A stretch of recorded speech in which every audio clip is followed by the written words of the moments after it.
everybody. My name is Bill, and welcome back to Billboard Comics. This is my weekly feature, Guiding Lines, which I take you through the new releases coming out next week, which would be August 6th, 2025. Basically, a brief rundown. I go through all the new books coming out, all the books coming to an end, any issues that I think you might need to know of, and whatever facsimiles are coming out. But I'm going to start off, as I do with every week, with the big book of the week.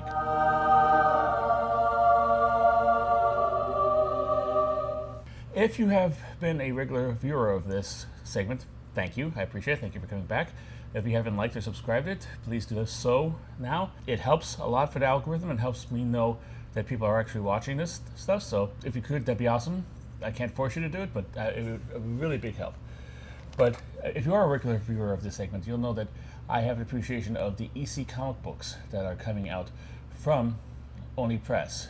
They got licensed for the Oni books, and they're starting a whole new line of it. And they have a series, a mini-series, and actually ongoing series to tie into this. They're coming out with another one called Cruel Universe 2, #1 this week. This is the second installment, second volume of their Cruel Universe offshoot of the EC Comics books that they have there. It's more of a sci-fi themed horror stuff like this. But let me tell you why I like this, and I'll start with like a little history of the EC Comics, in case you didn't know. EC Comics started off as being educational comics back in, I believe, the 1940s. And it was basically, they had titles such as Picture Stories from the Bible and Picture Stories from American History. Educational kind of comics, hence the name, and stuff that would be open to every kind of customer you might want, be it pious or be it not pious. It was very family friendly, very open, and very well respected. It was put out by Max Gaines, who I believe had a little bit to do with the starting of DC Comics back in the day. This is an offshoot for that, and it was quite successful until Max Gaines unfortunately died in a, I believe, boating accident. Then the company went into the hands of his son, William. William Gaines is one of the most legendary figures in the history of comic books and magazines. We'll get to that a little bit later, but when he took over the comic book, he decided there's a chance to make it even bigger than it was already. He changed the name of the company from Educational Comics to Entertaining Comics, and decided to change all the Bible and history books into predominantly horror books. Yeah, he had a couple, say, army books like Frontline Combat and Two-Fisted Combat and stuff like this, but mostly it's horror comic books like Tales from the Crypt, Vault of Horror, Haunted Fear. If you are a fan of comic books, those names are legendary. He caught lightning in a bottle, basically. He had a great bunch of creators, starting with Harvey Kirchman starting up, but he didn't last very long. And also Al Feldstein did most of the writing about this, but also had like a murderous row, like a Yankees 1927 lineup of artists. Jack Davis, John Severin, Wally Wood, Graham Ingalls. The name goes on. I could probably list 50 more, but they're all legends in comic books and drawing and magazines and stuff like this, and illustration. And most of the people from like the 60s on would have listed these guys as being inspirations. What they did is they created a horror franchise, which was a very popular genre at the time, and it was the boutique horror. Every company did horror. Harvey Comics, home to Casper Friendly Ghost, did horror books. Marvel had horror books, but mostly they were like psychological stuff, like kind of twisty kind of stuff. DC didn't really have much along the horror at the time, except for like weird science stuff like that. Most of the horror was just basically gore without a story behind it, thoughtless violence, and all kinds of stuff like that.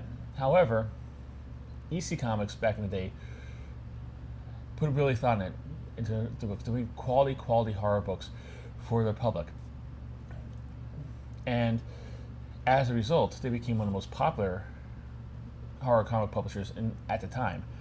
And as a result of that, became got a big target on their backs when the paranoid 50s started to look for communists in every cupboard and people who are trying to turn your kids into hoodlums. Comic books were a big part of this. Not just EC Comics, kind of like they kind of like suffered for being too good to actually be ignored, and too good to actually not have an influence on other people. And it didn't start with this. It started in the 1940s when there was comic book burnings in, I believe, Cleveland and Los Angeles. Then it moved on to the publishing of Frederick Wertham's Seduction of the Innocent. EC Comics were a big part of that, and their gore and their violence. And then there was a set of congressional hearings in the 50s as well, kind of an offshoot of the racketeering hearings that were going on at the same time. And that's running concurrently with the House of Un-American Activities hearings, which were totally different, but it gives you the idea of what kind of paranoid state was in there. They thought there's a communist, like I said, in every cupboard, and that the comic books are trying to convince your kids to be either mass murderers or gay. If you're reading Batman and Robin, might have to do a video on that later about the whole thing, and I probably will. But however, EC was looked as the flagship title of all horror comic books. Like I said, they weren't the only ones, and some of the stuff they had was had high artistic value. Some people stand by that today, but at the time, people thought comic books were kids, and these were showing decapitations and dismemberments to impressionable kids who would go out and then try to dismember their sister or brother or whatever. That was the fear. Did it ever actually happen? No, but one of the arguments, doing shoddy research that Wertham did, was that rise of delinquency could be tied to these comic books. So this became a really big deal at the time. And since they had a big market share, EC Comics was pretty much left out to dry on this. They're the target for it. William Gates testified in front of Congress, and there's a whole story behind that about how he probably wasn't in the best shape to do it at that time, and he kind of did his cause a whole lot more harm than it did good. But at the end result, the comic book publishers decided, hey, we better do something about this before they do something for us. And to cut them off at the pass, they created the Comics Code Authority, which basically is a kind of a self-censorship arm of the comic book publishers, where they would make sure that no objectionable material would go out onto the stands. Say, they prohibited any title from having horror or crypt or terror in their title. And if you know the titles that the EC Comics was publishing, you know exactly who this comic code was aimed at. It's designed to actually put basically EC Comics out of business. EC Comics tried to actually bounce back from this. They did stuff about MD, about doctors, and also piracy, about pirates and stuff like this. They really didn't have much success until William Gaines came out with a kind of a parody kind of comic book that apes everything from Superman to the latest TV series. That book was Mad Magazine, and it started for I think the first 8 issues as an actual comic book sized, before the hounds of the Comic Code Authority started knocking on their door, and he started making a magazine which had a whole less kind of censorship to it. The Comic Code Authority didn't really bother with magazines, so if you notice throughout the 50s and 60s and 70s even, a lot of the more daring horror and space science fiction book stories took place in these comic books. For instance, the Warren books, which are obviously inspired by the EC Comics of the lore of yore. That gets me to the next thing. Because they burned so brightly and so fast and had such a massive flame out at the end, there was a legend surrounding EC Comics for decades. I was born at least almost 20 years after the last issue of Tales of the Crypt was published. Give or take, I was probably maybe 17 years. But growing up as a comic book collector, you learned from people hanging out in comic shops or letter columns of trade publications or collectors magazines about EC Comics. Articles were done on them, tributes were done to them. you got to understand the exact history, the historical importance of the EC Comics brand, and like why it's important today, and what kind of important creators came out of it. So a lot of people my age who never actually was able to buy a EC Comics on the stand knew a lot about them. This, of course, created the demand for the actual EC Comics of old, and there have been a lot of like reprints of it. I think Russ Cochran was the first one to do this, and he had a whole bunch of hardcover collections of the original runs of the EC Comics series, and they're all slipcovered, very nice. I used to see those as a little kid in the Comics Buyer's Guide ads for that, and like, wow, I wish I could get that someday. And then they kind of went away. And then the things were picked up by Gemstone, and then later by Dark Horse. I have a couple of the Dark Horse hardcovers. I believe you get certain reprints of them today in trade paperback from them, but the historical importance of the EC Comics meant that people strive to keep them into actual like public demand and public eye. However, there's a need, a desire for certain, like a modern day version of EC Comics.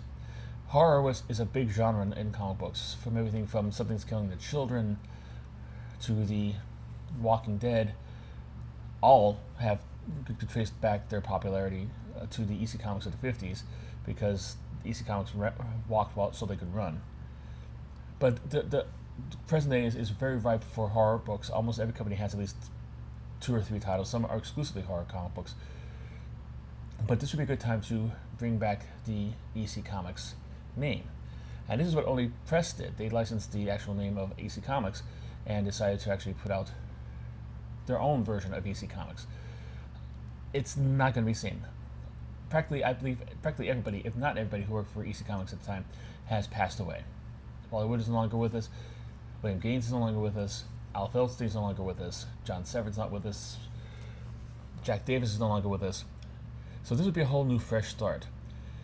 And at the time I saw that, I was kind of like a little skeptical about these, because I was thinking like, how good can it possibly be? Because it's not going to be the same as the classic ones, because obviously there's nobody around to do the classic stuff. But I decided to give it a chance anyway, because I thought I was just curious, just like I'm kind of into horror, and I decided to give the first couple series a check out. And then I was terribly impressed by it. This is one of my favorite reads every month. It keeps true to the feel and the tone of the original EC comic books. EC wasn't just gore for gore's sake, and there's plenty of gore in there, but usually they had some kind of like O. Henry like twist at the end of it, something to make it special, something to make it like weird or different, something that you wouldn't expect. So along with the horror and the shock, you also got a little bit of like excitement from like, whoa, wow, what is that? And the Only Comics have also kept that up in the present day. They even kept the lettering, the same kind of lettering that was trademark of the EC Comics books back in the 50s. So it looks like it's still going strong, and like now they're starting to go through again, and basically the format they're using is printing basically miniseries. I think there might have been like everything's, I think the longest one was Epitaphs from the Grave, was like 12 issues, but they go through and they start it everywhere, and there's a whole bunch named Cruel. There's Cruel Universe, Cruel Kingdom, and cool stuff, and they're going back to Cruel Universe again to cover more science fiction based horror films, stories. Sorry about that. And so if you like the kind of like the Aliens and Life Force and Event Horizon and stuff like that, you might want to pick this up. They'll set you back $4.99 for 48 pages, and this one is going to be a 12-issue series. The first one, I believe, was 6 issues. This is going to be expanded to 12 issues, and there might be another one coming out again.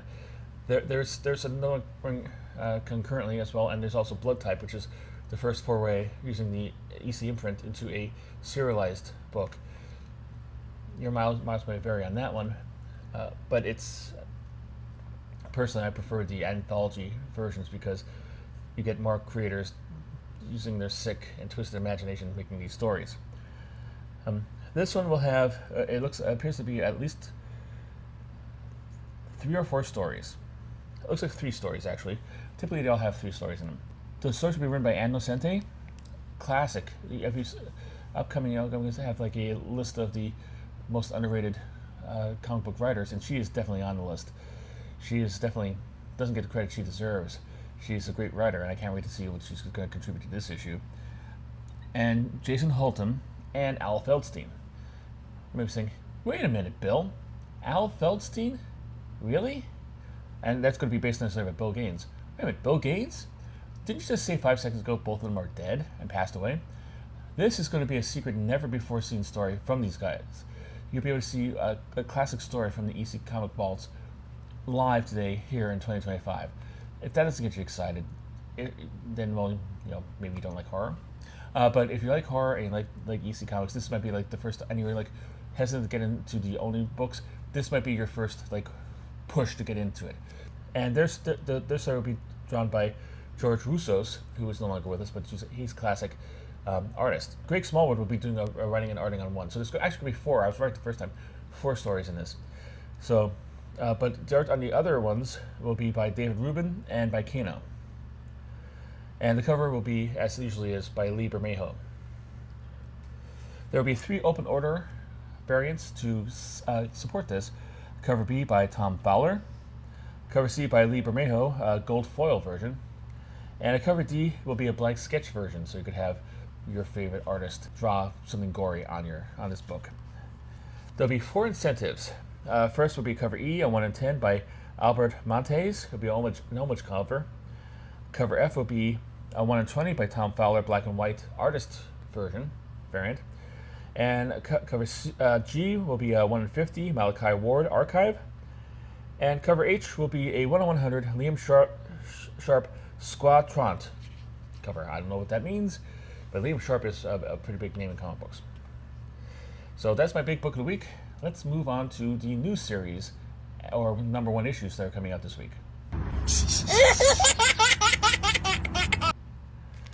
We're going to start with AMP Comics. And you're going to be saying, Bill, why not Marvel and not something bigger? And once again, I go by the ranking.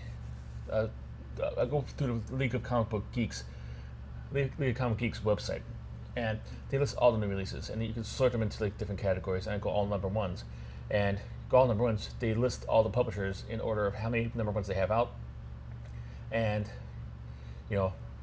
alphabetical order after that. If you have 50 people with 1 new issue coming out, there'll be 50 in alphabetical order. However, AMP had a whole bunch of two new issues coming out. 1 we've already seen before. I think I might cover that a little bit later on, but that's why it's up front, because it had the most new issues coming out. And the issue to come out now is one called Love Struck, $4.99 for 24 pages, highway robbery, and a 4-issue series. It'll be written by Don Hannafield and MC Foley. Art will be by Alonso Molina Gonzalez.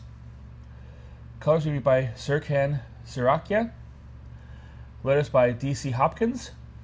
And the cover will be by Alonso Molina Gonzalez. It'll have 3 variant covers. First will be an open order cover. Cover B by Alonso Molina Gonzalez, a different one from his main cover. 1 incentive, cover C, which will be 1 in 10, Alonso Molina Gonzalez mugshot variant. And 1 retailer, which will be sold through the AMP website, featuring Aranja Devashanora artwork on it. Next up, we'll have a new series from Bad Idea Comics. There will be 2 here, and these are 2 actually ones that have not been solicited before. I believe the one from AMP I'm going to cover later on. It was one that's already appeared in a previous episode of this series. So we'll get to that when we get to that. But this is now for Bad Idea. First up is Cul-de-sac.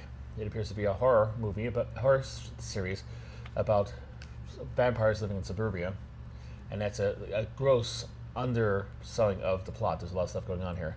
As well, it should be when we get to the creative teams involved. But first of all, it'll be $5.99 for 48 pages. And it'll be a 4-issue limited series. It'll be written by Mike Carey, who is one of the best underrated writers in modern comics today. He's done a lot of great stuff. Underrated in such sense that he actually wrote for the X-Men. So, like, how underrated is he really? Because that's a pretty big book. But nonetheless, he doesn't seem to actually have like much in the line of public kind of books made today. Good to see him working here. And art and cover will be by Jonathan Rayshak. There'll be 2 open order variants for this issue. Cover B by Tony Fleeks, Cursed Mirror variant. And cover C by Jonathan Rayshak, Chromium version. And there'll be 3 incentives. Cover D, a 1 in 20 by Andrea Sorrentino. Pardon me about that. Cover D will be a 1 in 100 by Jim Malfood. And cover E will be a 1 in 50 by Ramon Villalobos. The other one from Bad Idea Comics will be The Hero Trade, Project Chimera, #1. This is a continuation of the Hero Trade series that Bad Idea has put out before, so this is the new miniseries involved in that. $5.99 for 64 pages. It'll be a 2-issue series. Writing will be by Matt Kint. Art by David Lapham, and cover by David Lapham. That's a great creative team. This is one thing you have to give credit to Bad Idea for. They have really good creators working on their books. There'll be 1 open order variant. A cover B by Rob Liefeld. Yes, Rob Liefeld. And I checked. I don't think the character has feet. So sorry to disappoint all of you who might be expecting to actually include feet, which is unfair because I've seen some artwork from him in the past where he actually drew feet. So it's like he does do feet. He just doesn't do it that often. But I digress. Enough about Mr. Liefeld. 2 incentives. Cover C, David Lapham, black and white connecting variant. It'll be a 1 in 20. And a 1 in 50, David Lapham, tiny connecting variant. I don't know what that means. I don't know if it's going to be a size of no comics about this size. It might be an ash can size. I don't know. Like I said, in every episode of this, they don't really give us a lot of stuff on the solicitations anymore, telling which is which and what's what. So be expected to see a tiny book if you want it. Next up, Boom has a new one out. Blink or you miss it. $4.99 for 32 pages. I do not know exactly what it is. I like I said, I'm going to start a project now. If the solicitation doesn't tell me how many issues it is, I'm not going to tell you how much issues is going to be in the series. I'm sorry. I would like you to have that information because it makes your plannings of your budget even better.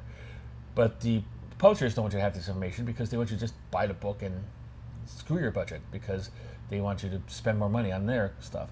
And I don't think that's fair. But then again, it's incredibly hard to find this because it's getting hard to find it anywhere. Sometimes you'll be able to it'll slip on some piece of press that they put out for the book, and it'd be 3-issue series. Okay, I'll use that now. Now it's getting hard.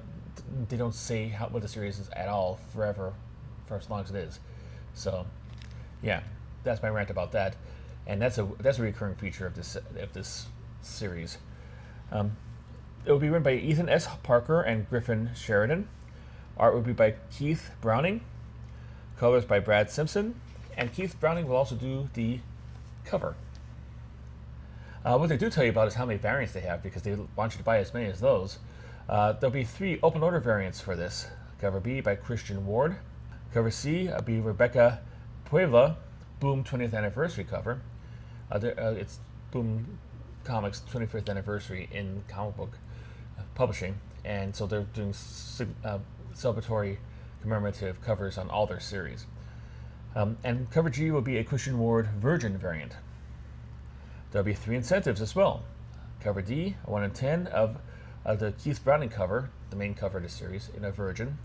And Virgin means no trade dress. There won't be no logos or anything like that. It'll just be the artwork on the cover, and you have to turn on the back to find out what issue and what title it is. Cover E will be a 1 in 20 Rebecca Pueblo Boom 20th Anniversary Virgin.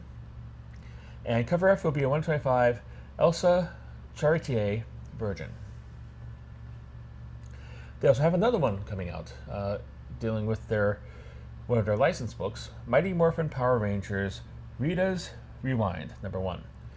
$79 for 40 pages. I guess Boom's strategy is why bother eating the amount? We have to pay for this license. Let's pass it on to people who want this. And it's going to be a one-shot. I just want to know it's going to be a one-shot because every indication is if it's more than one, then burn down the offices of Boom Studios. It would be written by Zoe Tunnel. Art would be by Tango. And the cover would be by Tango. I should call myself, I don't know, hip-hop. Swing. Hi, I'm Swing for Billboard Comics. But it'd have to be Swingboard Comics. Never mind. I'm Bill. There'll be 3 open order covers. Cover B by Stephen Gregson. Cover C by Game Art Wraparound Foil.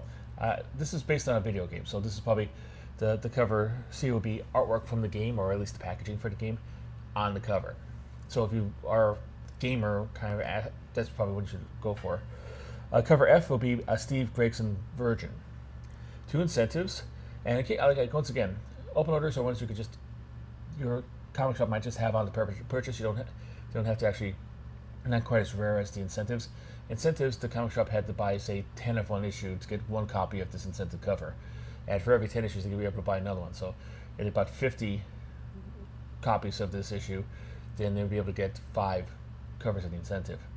I've seen a lot, like, publishers that go deep in this, not publishers, comic book stores going deep in this, buying a whole bunch of books they can't possibly sell just to get the incentives, a lot of incentives, and try to make the money off of that. Doesn't really work that well. But this is the business as it is. 2 incentives again. Cover D, a 1 in 10 by Tango. It's going to be a version of his regular cover. And cover E will be a 1 in 15 by Jack Lawrence. It'll be a variant of the whole thing. So next up, Dark Horse. Dark Horse has 2 new series starting. First one was Hellboy in Love. The Art of Fire, number 1. Again, it's tying into the Hellboy series, $4.99 for 32 pages. How long is it going to go on? I don't know. I imagine it's going to be a miniseries, but I really don't know. I really can't tell you for sure. Be written, of course, by Mike Mignola and Christopher Golden. I don't know how much important Mike Mignola is on this. I think he's, at the point where he's just basically overseeing it and maybe giving, kind of like the Stan Lee from the 60s, giving maybe a paragraph of plot for his trusted writers to bring it out. I'm not sure, but he's listed as a writer, so there you go. Art would be by Alex Nieto, letters by Clem Robbins, and Alex Nieto will be doing the cover on that. The other number 1 will be a crossover between 2 companies, but it looks like it's going to be published under the Dark Horse banner. It'll be From the World of Minor Threats, Archie vs. Minor Threats, number 1. 32 pages, $4.99 for a 4-issue limited series. Written by Patton Oswalt, Jordan Blum, and Timmy Haig. Art will be by Scott Koblish. Scott Koblish is doing the really great covers on the new history of DC Comics, which feature every character DC ever published. So, I'm glad he's getting some interior work as well to supplement that. Although he's hopefully got paid a lot for that cover because he put a lot of work into it. But I digress. Colors will be by Hi-Fi. Letters by Nate Pierkos, and a cover will be by Scott Hepburn. There'll be 5 other covers on this. A cover B by Scott Koblish, cover C by Joel Quinones, a cover D by Patrick Horvat, cover E by Dan Parent, cover F will be by Michael Allred, which I see some carryover from the Archie comics that they did with Kevin Smith, the Jane Silent Bob. So this is another cover, a company that they are having a crossover with Archie using a renowned comedic celebrity from Hollywood. More power to them. Anything that gets Archie is one of the oldest publishers around there, and they're kind of fall into the rank of independent publisher kind of thing. So anything that keeps them around, because they're part of Americana, they should be around forever. I approve. 2 thumbs up. I'm not saying that because they've been really nice to the channel by giving me review copies and stuff like that, although that does help. All right, on to IDW. IDW says, you know what? You know what you deserve? You know what you need? A Godzilla book every single week. A new series for you to collect. You Godzilla freaks. You know you're going to buy it. You know you can't keep yourself away from the big toothy green monster, can you? Yeah, we got you. Or maybe they're not saying that. Maybe that's me making stuff up. But there's yet another Godzilla's, I guess, August. This is the Summer of Godzilla series from IDW. And other publishers, because there's a lot to go around. Godzilla Escape the Dead Zone #1, $4.99 for 32 pages. Once again, they didn't say how many issues it's going to be. This will be written by Ethan S. Parker. Once again, and Griffin Sheridan. We've heard those names before a couple issues ago. Art by Pablo Tunica. Letters by Brian Kolek, and Pablo Tunica will be doing the cover for this. There will be 3 open order covers. Cover B by Roderick. Cover C will be a Pablo Tunica concept art cover, and cover D will be blank. Cover 1 will be the incentive cover, a 1 in 25 by Casper Ringgaard, Wijngaard. I believe he is probably from a Nordic country in Europe, if I guess. And there'll be 1 retailer incentive. Collector's Paradise / The Comic Bug, Patrick Horvat, Connecting Virgin. Oni has another book coming out besides its EC tie-in, tying into one of their licensed properties. It seems even the smaller publishers, the independent publishers, have now licensed tie-ins, and they hold the license for Rick and Morty. This is going to be Rick and Morty versus the Universe, Summer of Love. This is going to be a one-shot, $4.99 for 32 pages, written by Joy Hauser and Daniel Kibblesmith. I met him once at signing at II Comics. Very nice man. I follow him and his wife. His wife is a successful author on all the platforms, like Threads and Instagram and stuff like this. And they have a child, and watching the kid grow up. It's really nice to see those guys. I wish them all the best with that, because it reminds me of when my daughter was growing up. So that's apropos of nothing, but he's a nice guy, and if you're looking to support a nice guy, buy this issue. Art will be by Philip Murray, and the cover will be by Dan Barden. There'll be 1 open order cover, cover B by Philip Murphy, and there'll be 3 incentives. 1 in 10 by Flaps. Cover D, 1 in 20 by Tom Fowler. It's going to be an event cover. And cover E will be a 1 in 50 by Troy Little, Prime cover. And now we're going into the issues that have only 1 issue per thing. So we're trying to get through this as quickly as possible for you. Ahoy will have a title called Ancestral Recall #1. It'll be $4.99. I don't even know the pages on this, but it's Ahoy, and I want you're not going to tell me what pages or how much. I complained about that already. I'm not going to let that go. It'll be written by Jordan Lack, art by Adagon Ilhan, and Ilhan will be doing the cover for it. Archie has a new #1 out. It's a special. They usually have a whole bunch of specials coming out. It's going to be Betty and Veronica's Summer Fun in the Sun #1. Calm down, boys. Calm down. Because as soon as I said that, I know there's a whole bunch of people out there. Will there be bathing suits? Bathing suits? Gotta buy it. Because through back issues and through new issues, there is such a demand for Archie comics that feature Betty and Veronica in bathing suits on the cover or inside or whatever. And it's like, dude, how was your childhood? Do you need a hug? Do you need somebody to talk to you? But I digress. I mean, I'm probably not as bad, because there's a couple covers that Dan Parent did. Next convention he's going to be, I'm going to try to buy, because they are really, really well done and nicely done. They do feature the characters in bathing suits in various poses. So I am being a hypocritical moron. So let me move away from my hypocriticalness and go on to telling you the specifics about this book. It'll be written and drawn by Holly Golightly. It's going to be $4.99 for a one-shot, by the way. Inks by Jim Amash. Colors by Glenn Whitmore. Letters by Jack Morelli. Cover by Holly Golightly on art, and Rosario Pena on colors. There'll be 1 open order variant, a cover B by Dan Parent, and 4 retailer exclusives. Bird City variant has a variant by Andrew Thruson. Churro Comics has SGG0 Kang Jing cover, or might be S660. Looks like X660. I don't know what this. And if I'm saying out loud in there, it might cause like missiles to fly and he'd be turned into a zombie. I don't know. I apologize if it happens. Okay, Stadium Comics has two variants for their store. One by Bill Galvin and one by Nuno Pereira. DC Comics has a new issue coming out. Cheetah and Cheshire rob the Justice League #1. So I guess if you're a cat-based female villain, you just steal things now. I mean, you know, Cheetah used to be a deranged scientist and Cheshire used to be a mercenary, but now they're just robbing people because we have Catwoman. I guess Catwoman was busy washing her hair and she couldn't be in here.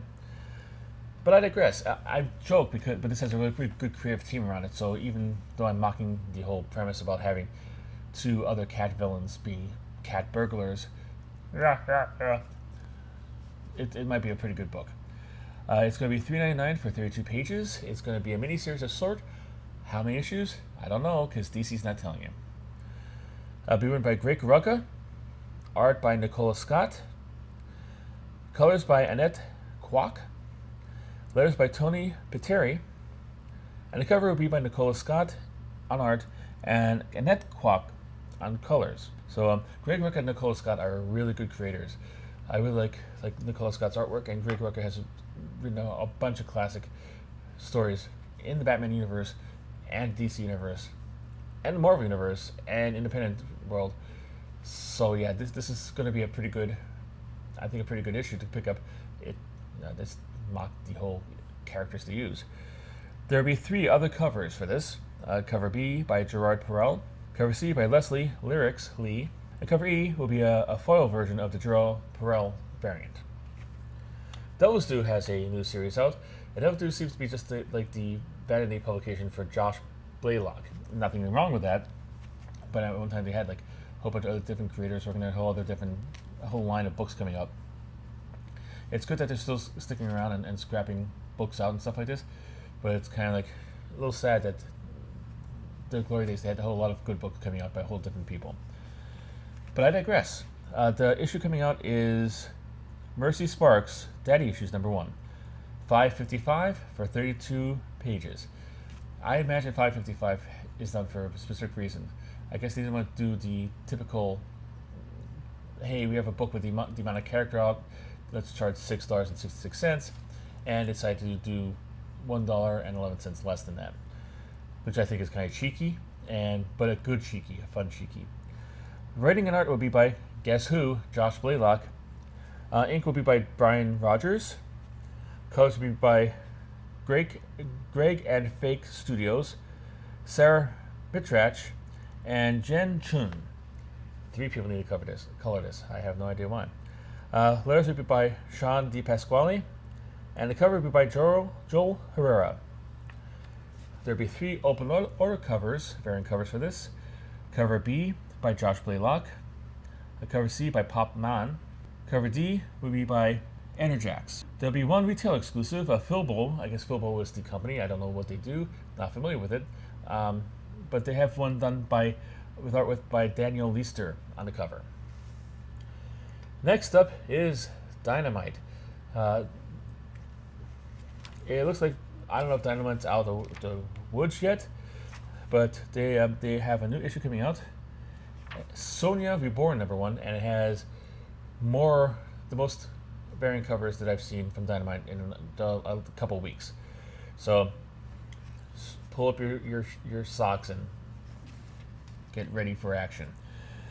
It's $4.99 for 32 pages. I imagine it's going to be a miniseries, but I don't know how many. Writing will be by Christopher Priest, a good author. Art by Alessandro Micola, and the cover will be by Stefan Sijic. There will be 11 open covers, 8 incentive covers, and 2 retailer incentives, for a total of 21 variant covers. Glad to see you back, Dynamite. Okay, cover B, Joshua Middleton. Cover C, Chad Harden. And these are the artists doing it, so. Cover D, Greg Land. Cover E will be a cosplay variant. That means it's going to be a picture of somebody dressed this way as Sonya. Always fun. I believe it's going to be Anna Mia, who's a relatively famous cosplayer. Cover F, a foil version of the Stefan Sejic foil. Cover G of the Sejic foil, but it's going to be a Virgin variant. A cover H will be a foil version of the Middleton cover. Cover I will be a foil Virgin variant of the Middleton cover. Cover J will be a blank Authentics cover. Cover K will be a Sejic Metal Virgin. Cover L will be a regular version of the Sejic cover. Then we have 8 incentives. A 1 in 10 of the Coles Playboy Virgin. Cover N will be a 1 in 10 foil of the Grey Gland cover. Cover O will be a 1 in 10 of the Chad Harden black and white cover. Cover P will be a 1 in 15 of the Grey Gland foil Virgin cover. Cover Q will be a 1 in 15 of the Chad Harden cover, will be black and white and Virgin. Cover R will be a 1 in 15 Grey Gland Virgin cover. Cover S will be a 1 in 20 Chad Harden Virgin cover. And cover T will be a 1 in 25 Joshua Middleton Virgin. The 2 retail incentives will be both done by White Dog Comics and both done by Anna Katie. So if you buy your comics from White Dog Comics, be on the lookout for that. Next up, a publisher we don't often see on here, Fantagraphics. Fantagraphics has a new issue out here. It's going to be Roy, number 1, $4.99 for 24 pages. And the important thing about this is going to be co-written by Natalia Hernandez and Gilbert Hernandez. If you see those last names, you think, wow, those are pretty famous last names. I wonder if they're related. They are. Gilbert Hernandez is a part of the Los Bros Hernandez, 3 Latino brothers who created, amongst other things, most famously, Love and Rockets, one of the best series in the history of comic books. Natalia just happens to be his daughter. So they're collaborating on this, and I think that's pretty cool for you to pick up.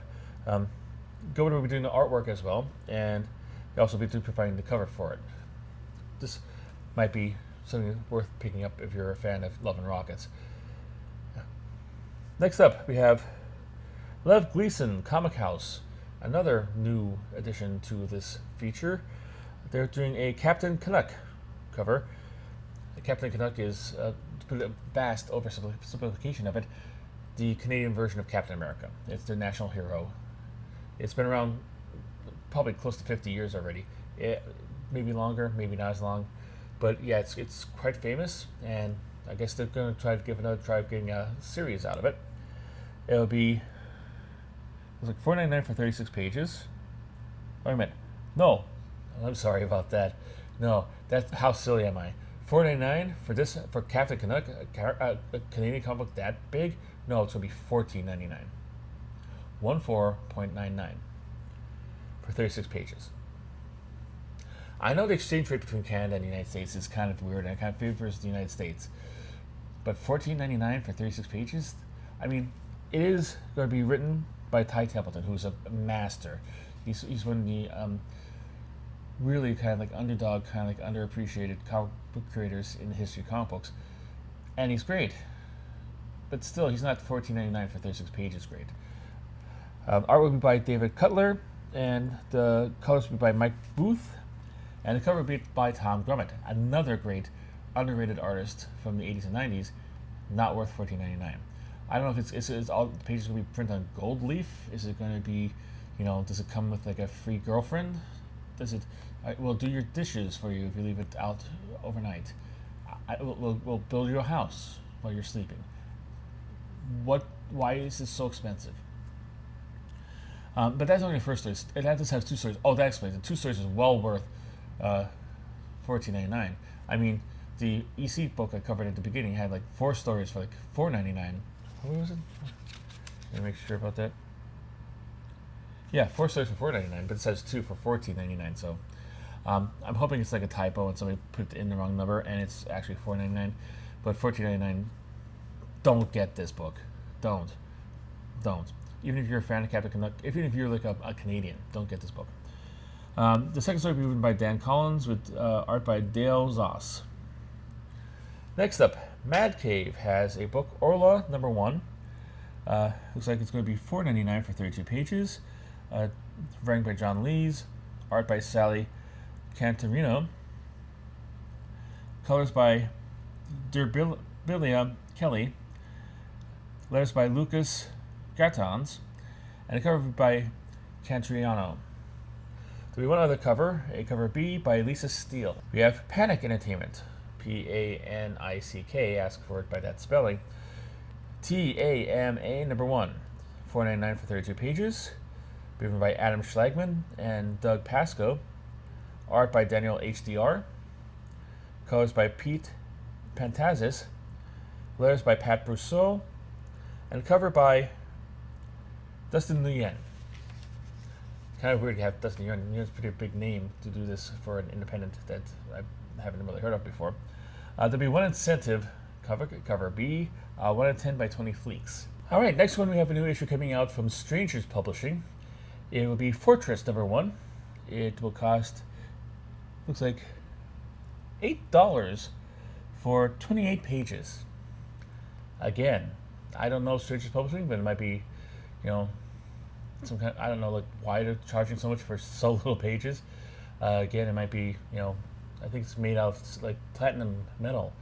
Each image is color etched into a metal plate, and that's why it's so expensive.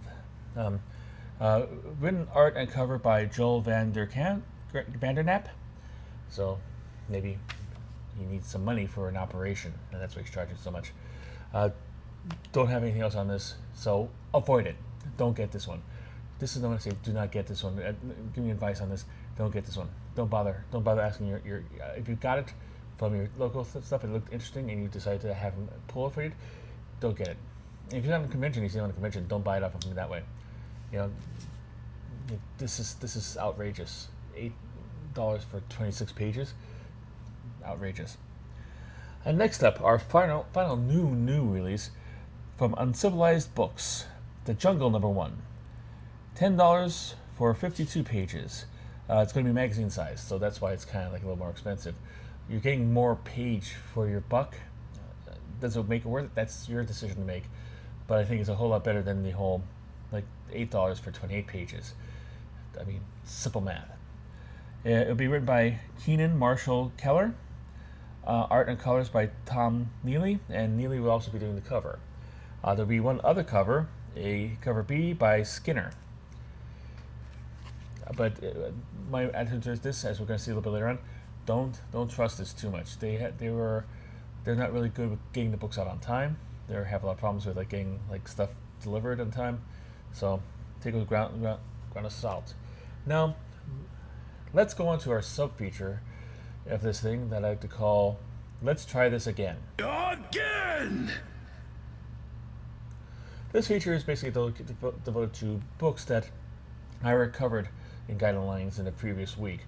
I am not going to go through every week and do the whole rigmarole with telling all the variant covers and the artists and everything like that. If you're not going to bring the book out in a timely fashion, this is the best you're going to get. I'm going to tell you the name of the book, the publisher, and the episode of Guiding Lines that I did this for, so you could make your own decision. And this is going to be like the week the books are coming out, so it's not going to be actually the date that's posted, just so you know. First up is Rosario Origins, which is the Amp Comics one, which I told you why it was the first one, because it said it had 2 covers, new books coming out, but only one actually being a new book. I covered this back on the 16th of July of 2025, so if you want to know what I said about that and all the covers and everything like that, you go back to that episode and look it up to your heart's content.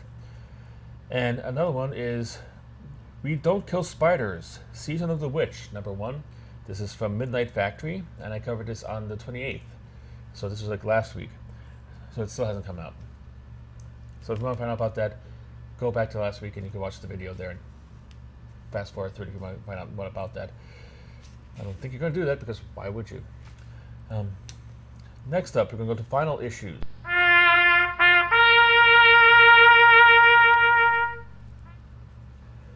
Alright, Marvel has a number of final issues. Series coming to a close this week. It looks like at least 2 of them, and they're both miniseries. First up, Daredevil, Cold Day in Hell, number 3. $6.99 for 40 pages, written by Charles Scholl. Art by Steve McNiffen. Colors by Dean White. Letters by Clayton Cowles. cover by Steve McNiffen. There'll be 3 open order variants on this. One by Darren Warren Johnson, one by Giuseppe Camaculi, and a Peach Momoko Marvel Rivals variant. On top of that, there'll be 2 incentives, a 1 in 25 by Steve McNiffen, and a 1 in 100 by Daniel Warren Johnson. Also, by ending this week from Marvel, is Deadpool kills the Marvel Universe one last time. Yeah, I doubt that. Number 5, $3.99 for 32 pages. It's written by Cullen Bunn, art by Talabar Talagic, colors by Lee Loveridge, letters by Joe Sabatino, and the cover by David Paratar. I believe that's just the only cover there. I didn't write anything down. If there is variant covers, I apologize. Sorry. DC Comics has one coming to close.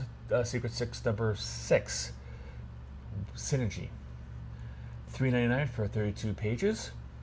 Be written by Nicole Maines. She is a actress, most known from doing the Dreamer character on the Supergirl CW series. She is also a transgender person. I hope I didn't put that right. I had some terminology right. I did not mean to be offending, just trying to explain that. So, more power to her. I'm glad that she's able to actually. She's a comic fan, so welcome in. Art will be by Steven Segovia.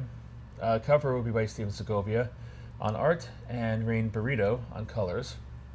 There'll be 2 other covers. Cover B by Leslie Lyrics Lee, and cover C by Salvador LaRocca. I like this Secret Six series and premise about it. It's not quite like Suicide Squad, but it's different, and it's a bunch of 6 people who hate each other who eventually have a bond together. I like it basically for Gail Simone. This should be Gail Simone's baby.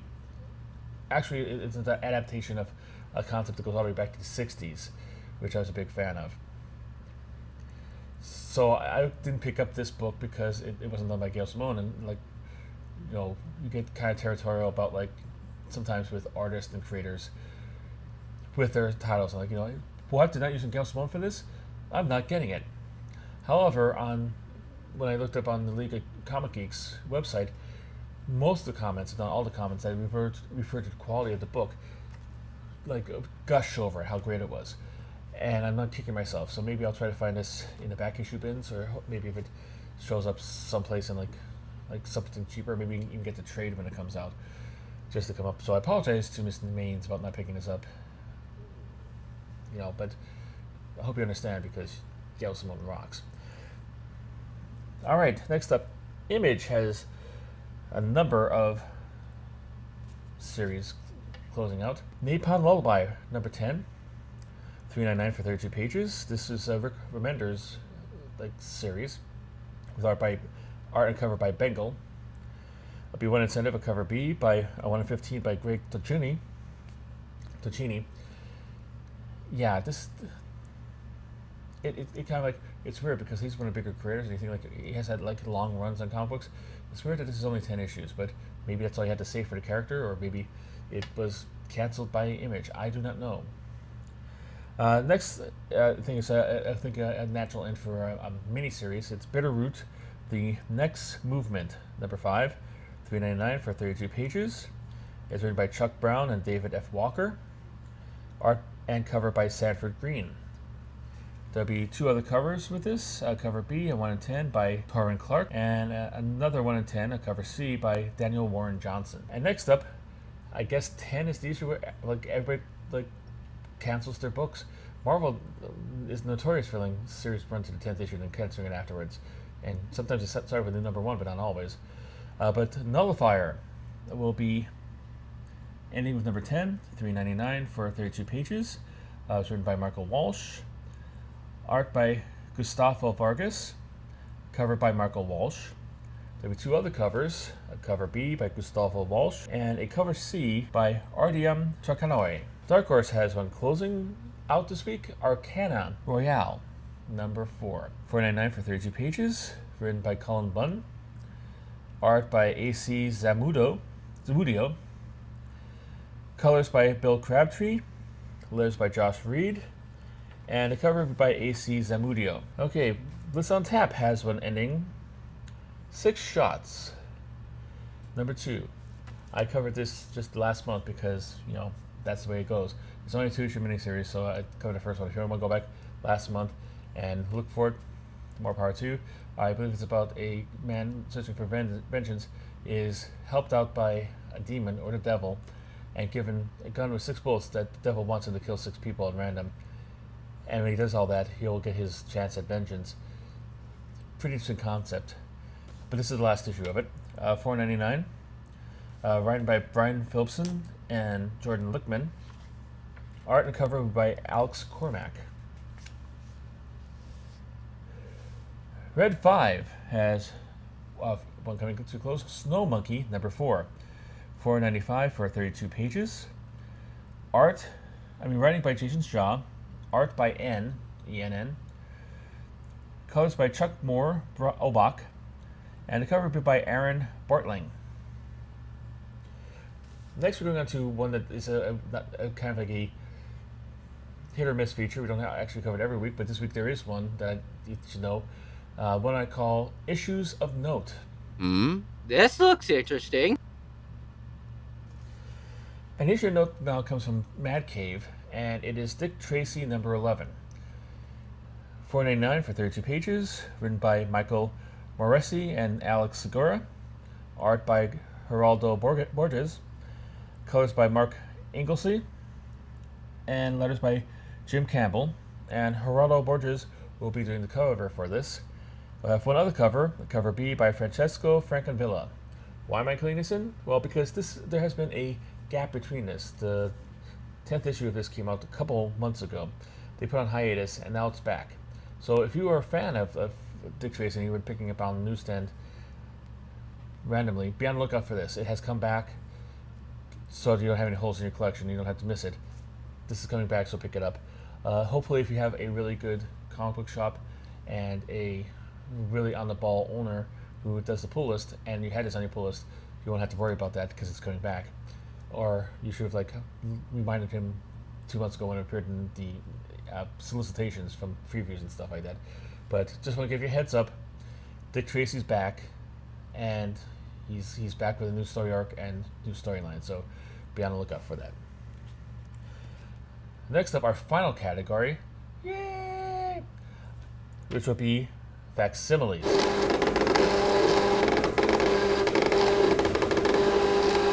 We only have one company doing a facsimile this week. It's DC Comics, and they're doing a facsimile for their Detective Comics number 880. This is the comic book with the iconic Jock cover with Joker and a whole bunch of bats. Personally, I don't understand the popularity. I own this, by the way, so I'm glad that happens because it's now worth a lot of money, or more money than I think it should be. But it's incredibly popular, high demand. People love this, and it gets a high back issue price.